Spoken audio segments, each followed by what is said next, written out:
Halo, selamat datang kembali. Senang sekali rasanya Anda bisa meluangkan waktu dan duduk santai bersama kami hari ini. Ya, selamat datang. Siapkan kopi Anda. Betul, siapkan kopi Anda. Bayangkan kita ini sedang nongkrong di kafe bertukar pikiran santai. Karena obrolan kita kali ini akan membedah sebuah pergeseran tektonik di dunia keuangan makro. Sesuatu yang mungkin luput dari radar media arus utama belakangan ini. Luput tapi dampaknya sangat masif. Sangat masif. Ini adalah pencapaian yang secara harfiah baru saja meruntuhkan tembok pembatas raksasa. Tembok historis yang selama ini memisahkan sistem perbankan tradisional dengan dunia aset digital. Dan tembok itu tidak hanya sekedar retak ya, tapi benar-benar sudah ditembus dari dalam. Maksud saya, ini bukan lagi soal perdebatan lawas tentang apakah kripto akan diadopsi atau tidak. Sudah lewat masa itu. Itu sudah menyatu langsung dengan sistem keuangan berdaulat. Nah, sumber utama dari sesi eksplorasi mendalam kita hari ini datang langsung dari pengumuman resmi di Kraken Block. Ini tertanggal 4 Maret 2026. Misi kita hari ini cukup jelas. Kita akan menelaah bagaimana Kraken Financial baru saja mencetak sejarah. Mereka ini menjadi bank aset digital pertama di Amerika Serikat yang berhasil mendapatkan Federal Reserve Master Account atau rekening utama Federal Reserve. Yang mana itu adalah sebuah lompatan raksasa. Ya, Anda yang mendengarkan mungkin sudah sering dengar klaim-klaim revolusioner di industri kripto kan, tapi percayalah yang satu ini adalah momen yang mendefinisikan ulang arsitektur perbankan institusional kita. Terus terang, kalau kita melihatnya dari kacamata institusional, ini sama sekali bukan sekedar berita bisnis biasa tentang pembaruan lisensi. Ini puncak dari sebuah perubahan paradigma. Karena begini, selama ini aset digital dan uang fiat tradisional itu beroperasi di dua jalur penyelesaian yang benar-benar berbeda. Jalur rel yang terpisah sama sekali. Tepat. Keduanya memang beroperasi berdampingan, tapi memindahkan likuiditas dari jalur satu ke jalur lainnya itu selalu mentok di stasiun transit komersial. Stasiun transit ini lambat, mahal, dan penuh dengan gesekan operasional. Nah, penguluman dari Kraken ini pada dasarnya mengkonfirmasi bahwa kedua jalur rel tersebut sekarang sudah tersambung langsung di level Bank Sentral Amerika Serikat. Oke, mari kita bedah informasi ini supaya lebih membumi. Coba kita letakkan ini dalam konteks operasional sehari-hari. Karena frasa Federal Reserve Master Account ini adalah instrumen yang mengubah aturan main. Anda tahu persis kan bagaimana bank-bank kripto selama ini harus beroperasi? Mereka sering dianggap anak tiri. Persis. Ibarat institusi kelas 2 yang harus minta tolong ke teman untuk masuk ke brankas utama bank sentral. Selama bertahun-tahun, platform aset digital ini kan harus bergantung pada bank koresponden atau bank perantara tradisional. Mereka harus mengetuk pintu bank komersial dulu. Ya, mengetuk pintu, menitipkan pesan transaksi, bayar komisi yang lumayan besar, dan yang paling mengganggu, mereka harus tunduk pada jam operasional bank perantara tersebut. Ditambah lagi, ada batasan resiko pihak ketiga di sana. Tapi dengan master account ini ceritanya berubah total. Kraken Financial sekarang memegang kunci VIP mereka sendiri langsung ke infrastruktur pembayaran inti AS. Langsung ke Fedwire. Betul sekali, langsung ke Fedwire. Sebagai analis keuangan, Anda pasti sangat paham kalau Fedwire itu adalah jalan tol bebas hambatan untuk penyelesaian bruto waktu nyata di Amerika. Real-time gross settlement. Ini tuh ibarat pembuluh darah utama, di mana triliunan dolar berpindah tangan secara instan antar bank setiap harinya. Dan dengan punya akun utama sendiri, status mereka naik kelas. Naik menjadi direct participant atau partisipan langsung. Mereka tidak perlu lagi beroperasi sebagai pihak luar yang harus mengemis kapabilitas infrastruktur bank perantara. Tanpa lapisan bank koresponden ini, seluruh friksi seperti rekonsiliasi lambat atau penundaan penyelesaian antar pihak itu otomatis menjadi usang. Mari kita bawa ini ke skenario nyata ya. Skenario yang sering banget dihadapi oleh klien institusional. Coba Anda bayangkan Anda ini seorang manajer perbendaharaan di sebuah dana lindung nilai raksasa. Oke, skenario klasik. Ya, lalu tiba-tiba hari Jumat malam terjadi volatilitas ekstrim di pasar kripto. Katakanlah harga anjlok drastis, dan Anda melihat ada peluang arbitrase yang luar biasa menggiurkan. Anda butuh memindahkan 500 juta dolar secara instan dari cadangan fiat Anda ke bursa untuk mengeksekusi perdagangan itu. Kalau pakai sistem lama, Anda tidak akan bisa. Sama sekali tidak bisa. Di sistem lama Anda terikat oleh jam kerja bank perantara. Belum lagi proses verifikasi kepatuhan yang berlapis-lapis di pihak ketiga itu dan risiko penundaan limit transfer. Peluang arbitrase itu bisa saja hilang menguap dalam hitungan menit, sementara Anda cuma bisa duduk menunggu bank koresponden memproses transaksi Anda hari Senin pagi. Tapi dengan Kraken yang sekarang terhubur langsung ke jalan tol Fedwire, rute penyelesaian itu menjadi sebuah garis lurus. Langsung meluncur tanpa hambatan. Dan skenario itu sangat relevan. Di luar urusan kecepatan atau efisiensi modal, ada satu elemen yang menurut saya jauh lebih fundamental di sini. Risiko pihak lawan atau counterparty risk. Ini poin yang sangat krusial. Sangat krusial karena ketika sebuah institusi kripto harus memarkir dana fiat milik kliennya di bank komersial perantara, mereka itu secara otomatis mewarisi profil risiko dari bank perantara tersebut. Iya, jadi kalau bank perantaranya bermasalah, dana klien ikut terseret. Tepat, jika bank perantara itu mengalami krisis likuiditas atau terburuknya gagal bayar seperti yang pernah kita lihat terjadi pada beberapa bank regional belum lama ini, maka dana fiat milik klien kripto itu akan ikut terjebak di dalamnya. Terkunci dan tidak bisa ditarik. Yap. Nah, dengan akses langsung ke Fedwire ini, Kraken Financial pada dasarnya berinteraksi langsung dengan neraca Federal Reserve itu sendiri. Jadi dari kacamata manajemen resiko institusional, resiko pihak lawan dari perbankan tradisional itu berhasil direduksi hingga mendekati nol. Itu argumen jualan yang luar biasa kuat bagi manajer aset institusional ya. Mereka kan menuntut tingkat keamanan yang absolut untuk modal mereka. Tentu saja. Tapi bicara soal ini, Federal Reserve kan tidak sembarangan membagikan kunci VIP ini. Anda tidak bisa tiba-tiba datang bawa proposal bisnis yang cantik, lalu berharap diberi master count keesokan harinya. Oh, sama sekali tidak. Ini bukan proses malam. Di pengumuman Kraken ini, ditegaskan bahwa pencapaian historis ini adalah hasil dari lebih dari 5 tahun keterlibatan regulasi yang sangat intens. 5 tahun. Itu berarti mereka harus melewati berbagai fase audit yang panjang. Audit pengujian sistem persetujuan atau stress testing yang ekstrim terhadap infrastruktur keamanan mereka. Betul, dan pengawasan operasional yang berlapis. Tidak cuma dari otoritas federal di Washington, tapi juga regulator negara bagian di Wyoming. Yang sangat memekau di sini adalah proses 5 tahun tersebut benar-benar mencerminkan kehati-hatian tingkat tinggi dari Federal Reserve. Dan kalau kita mau membedah lebih dalam lagi, fondasi hukum yang memungkinkan semua ini terjadi ada pada struktur entitasnya. Struktur piagam mereka di Wyoming itu ya? Iya, struktur Kraken Financial sebagai Special Purpose Depository Institution atau kita sebut SPDI di bawah piagam negara bagian Wyoming. Wyoming ini kan memang dikenal sebagai pionir dalam merancang kerangka hukum yang mengakui aset digital secara legal. Negara bagian yang sangat ramah kripto. Ramah tapi ketat. Yang membuat SPDI ini pada akhirnya bisa diterima oleh sistem Federal Reserve adalah satu syarat absolut. Mereka wajib beroperasi dengan model cadangan penuh atau full reserve basis. Ini pembeda utamanya yang mengisolasi risiko sistemik. Ini sangat menarik karena kita semua tahu persis bagaimana model perbankan komersial tradisional beroperasi kan. Mereka memaksimalkan keuntungan lewat fractional reserve banking. Mereka meminjamkan kembali mayoritas uang simpanan nasabahnya ke pihak lain. Tepat. Jadi kalau tiba-tiba terjadi bank run atau kepanikan penarikan massal bank tradisional, itu secara fisik tidak akan punya cukup uang tunai di brankas mereka untuk membayar semua nasabah. Tapi piagam SPDI ini memaksa Kraken untuk menempuh rute yang sepenuhnya bertolak belakang. Mereka diwajibkan oleh hukum untuk selalu menahan aset likuid berkualitas tinggi yang setara atau melebihi 100% dari total deposit fiat klien mereka setiap saat. Tidak ada celah untuk eksposur kredit dari uang nasabah.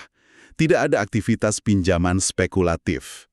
Model cadangan penuh ini pada dasarnya menggaransi bahwa setiap dolar yang masuk ke platform kripto itu benar-benar didukung oleh dolar nyata yang siap ditarik kapan saja tanpa ada sedikit pun risiko krisis likuiditas. Dan struktur cadangan penuh inilah yang jadi kunci meyakinkan Federal Reserve.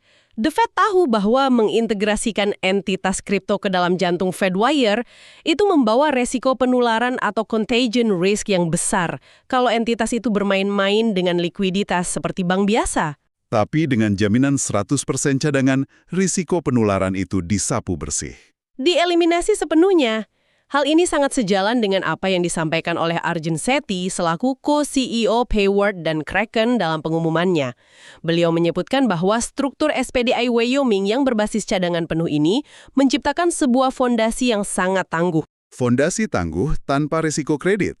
Iya, dari fondasi inilah Sethi menyatakan bahwa Kraken kini memiliki kemampuan untuk, dan ini saya kutip langsung ya, mengintegrasikan likuiditas fiat yang terregulasi langsung ke pasar aset digital. Kutipan dari Arjun Sethi itu sebenarnya merangkum dengan sangat cantik pergeseran makro yang sedang kita obrolkan ini. Ini bukan lagi sekedar mencoba menyembatani 20 yang terpisah menggunakan perahu kayu kecil. Jembatannya sekarang dibangun pakai baja solid dan terhubung langsung ke jalan raya di benua utama. Analogi yang pas. Uang fiat yang teregulasi sekarang bisa mengalir tanpa hambatan buatan ke dalam pasar kripto. Ketika klien institusional mau mengonversi dolar mereka menjadi Bitcoin atau Ethereum, prosesnya tidak lagi dibayang-bayangi oleh ketidakpastian penyelesaian dari pihak ketiga. Semuanya langsung terjadi di atas infrastruktur yang diawasi oleh otoritas moneter tertinggi IS. Jika kita hubungkan ini dengan gambaran yang lebih besar, Sethi menyebut momen ini sebagai penanda konvergensi antara infrastruktur kripto dan jalur keuangan berdaulat atau sovereign financial rails. Konvergensi, dua dunia yang akhirnya melebur. Pelaburan ini sangat esensial. Selama 1 dekade terakhir, industri keuangan kan selalu berdebat tentang kripto dan fiat, seolah-olah keduanya berada di arena zero-sum game. Asumsinya selalu salah satu harus mati supaya yang lain bisa hidup. Padahal buktinya tidak begitu. Tentu tidak. Pencapaian Kraken ini membuktikan skenario alternatif, yaitu integrasi fungsional.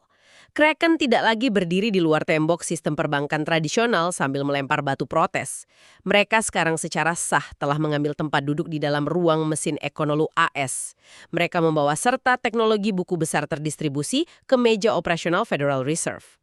Nah, disinilah bagian yang sangat menarik dari bedah materi kita. Implikasi arsitektur masa depannya. Ketika Anda menggabungkan tumpukan teknologi kripto yang sangat bisa diprogram, atau programmable dengan akses tanpa batas ke sistem moneter inti bank sentral Anda baru saja membuka ruang inovasi yang sebelumnya cuma ada di angan-angan atau white paper. Inovasi yang kini bisa direalisasikan? Betul. Kraken memberikan beberapa petunjuk spesifik soal arsitektur masa depan yang akan mereka bangun dari tonggak sejarah ini. Yang pertama, dan mungkin yang paling menonjol buat saya, adalah penyelesaian transaksi seketika antara fiat dan kripto.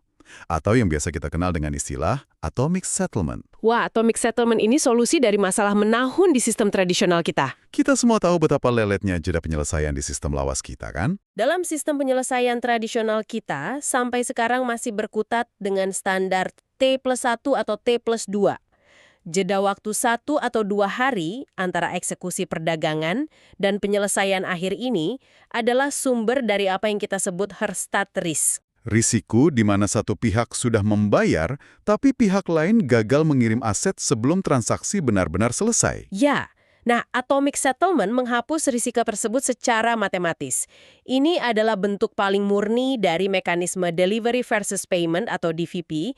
Artinya begini, pemindahan uang tradisional di jalur Fedwire dan pemindahan aset digital di atas blockchain itu terjadi secara absolut simultan dan seketika. Jika satu sisi persamaan itu gagal, karena alasan teknis apapun, sisi yang lain otomatis langsung dibatalkan saat itu juga. Tidak ada lagi dana yang menggantung tak bertuan di ruang hampa antar bank. Efisiensi modal yang tercipta dari hilangnya kebutuhan menahan margin pengaman selama masa penyelesaian, itu dampaknya akan sangat masif bagi sebuah institusi. Coba bayangkan, triliunan dolar modal yang selama ini cuma diendapkan sebagai jaminan penyelesaian, kini bisa dibebaskan dan dipekerjakan kembali di pasar secara aktif. Luar biasa dampaknya.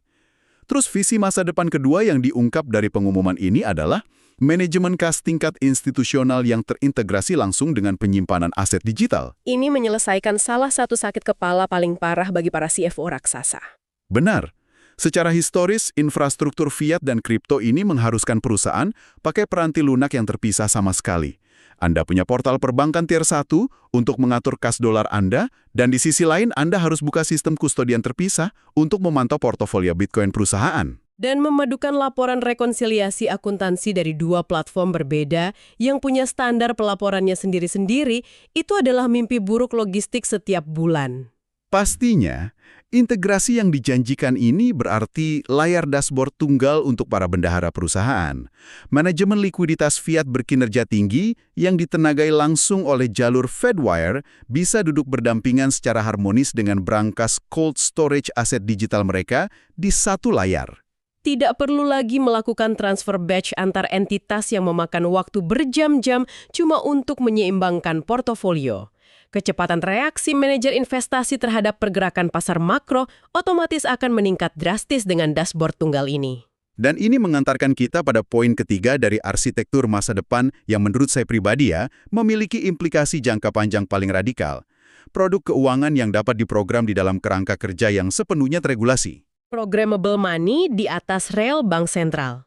Tepat, kita kan sudah paham bahwa pesona utama teknologi blockchain adalah smart contract atau uang yang dapat diprogram. Tapi tantangan paling peliknya selama ini adalah bagaimana cara membuat smart contract tersebut bisa memicu aliran uang fiat yang sah secara hukum, tapi tanpa melanggar tatanan regulasi perbankan yang kaku. Selama ini kan solusinya pakai stablecoin swasta. Ya, solusi sementaranya pakai stablecoin swasta yang kita tahu selalu membawa beban regulasinya tersendiri. Analisis yang tajam. Dengan berstatus sebagai bank berpiagam yang memiliki master account, Kraken sekarang berada di posisi yang sangat unik untuk mengeksekusi smart contract yang terhubung langsung dengan saldo dolar murni di Federal Reserve. Bukan stablecoin lagi, tapi dolar asli. Yang dikendalikan murni oleh algoritma, namun penyelesaian akhirnya terjadi di sovereign rails menggunakan uang fiat asli. Uang fiat yang bisa diprogram secara legal dan dieksekusi di tingkat institusi. Bayangkan kontrak otomatis yang mengeksekusi pembayaran lindung nilai di Fedwire seketika saat data Oracle menunjukkan harga suatu aset menyentuh titik tertentu. Semuanya beroperasi tanpa intervensi manual, tanpa resiko kesalahan manusia, dan yang terpenting sepenuhnya patuh pada regulasi perbankan federal. Seperti yang ditekankan dalam pengumuman tersebut, inilah wujud nyata di mana infrastruktur kripto telah benar-benar mendewasa, menjadi infrastruktur keuangan inti. Namun tentu saja pergeseran infrastruktur berskala masif ini tidak akan diaktifkan secara serentak dalam semalam. Mengganti mesin pesawat saat sedang terbang di udara itu butuh presisi yang absolut. Karena itulah, Kraken menyatakan secara spesifik bahwa mereka akan mengeksekusi ini melalui peluncuran bertahap atau phase rollout. Fase pertama katanya akan difokuskan secara eksklusif untuk memfasilitasi aktivitas klien institusional di dalam ekosistem Kraken itu sendiri. Peluncuran bertahap itu adalah standar protokol wajib dalam integrasi perbankan tingkat tinggi dan secara strategis itu keputusan yang paling masuk akal. Federal Reserve pasti menuntut periode pembuktian operasional. Masa percobaan lah ya. Iya, semacam masa percobaan.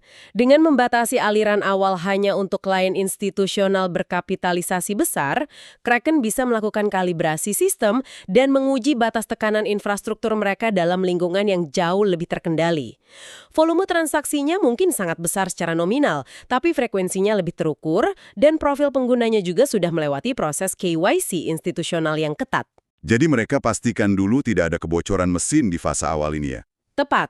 Seiring berjalannya waktu, setelah semua metrik stabilitas dan keamanan terbukti tanpa celah, barulah kemampuan integrasi langsung ini akan diperluas secara bertahap ke seluruh ekosistem Payward yang lebih luas. Ini adalah langkah kalkulatif yang membuktikan industri aset digital kini sudah mampu bermain dengan aturan manajemen resiko perbankan tradisional kelas berat. Sepakat? 5 tahun negosiasi regulasi yang berujung pada peluncuran bertahap yang sangat disiplin. Jadi dari seluruh obrolan panjang kita ini, membedah piagam SPDI, eliminasi bank koresponden, atomic settlement, sampai uang fiat yang dapat diprogram. Apa makna dari semua ini untuk Anda? Khususnya bagi Anda yang mengelola portofolio atau memantau arsitektur finansial? Betul. Pesan utamanya sungguh tak bisa diabaikan. Dinding kaca antara keuangan tradisional atau TradFi dan aset digital secara resmi telah hancur berkeping-keping. Ini bukan lagi sekedar eksperimen sandbox dari regulator. Ini legitimasi absolut. Legitimasi bahwa teknologi buku besar terdistribusi dan entitas kripto asli telah terbukti cukup tangguh untuk ditanamkan langsung ke dalam jantung sistem moneter Amerika Serikat. Masa di mana aset digital diklasifikasikan sebagai sistem bayangan atau entitas terpinggirkan telah berakhir hari ini. Saya sangat setuju. Dan melihat realitas baru di mana Kraken Financial beroperasi hari ini, hal ini memunculkan satu pertanyaan penting bagi Anda pendengar kita untuk direnungkan. Silahkan. Kita kini memiliki sebuah bank aset digital yang dibangun dengan model cadangan penuh, di mana uang klien itu dijamin tetap utuh, aman, dari exposure kredit dan kebal dari resiko bank run. Dan bank ini kini bisa menyelesaikan transaksi dolar raksasa melalui Fedwire secara langsung. Lebih cepat, lebih efisien, dan tanpa friksi pihak lawan. Mungkinkah pada akhirnya, inovasi yang dipelopori oleh industri kripto ini tidak hanya mendisrupsi cara kerja aset digital saja, tapi justru akan memaksa raksasa-raksasa perbankan tradisional untuk berubah? Bank raksasa yang masih pakai fractional reserve itu. Betul, bank-bank raksasa yang saat ini masih terjebak pada inefisiensi bank koresponden dan risiko sistemik dari fractional reserve itu, mungkinkah mereka akan dipaksa untuk merombak total model bisnis mereka sendiri jika mereka ingin tetap relevan dan kompetitif di dekade mendatang? Wah, itu pertanyaan yang sangat fundamental. Jika perbankan lawas pada akhirnya harus meniru model efisiensi dan keamanan dari institusi kripto untuk bertahan hidup, itu akan menjadi salah satu ironi paling puitis dalam sejarah ekonomi modern kita. Untuk Anda yang telah menemani kami mengurai kompleksitas hari ini, terima kasih banyak. Ya, terima kasih sudah bergabung di obrolan kita. Teruslah menjaga rasa ingin tahu Anda dan terus amati pergerakan struktural di bawah permukaan pasar karena arsitektur uang yang selama ini kita kenal sedang diatur ulang tepat di depan mata kita. Sampai jumpa di obrolan bedah materi kita berikutnya. Tetaplah kritis membaca pasar dan selamat beraktivitas.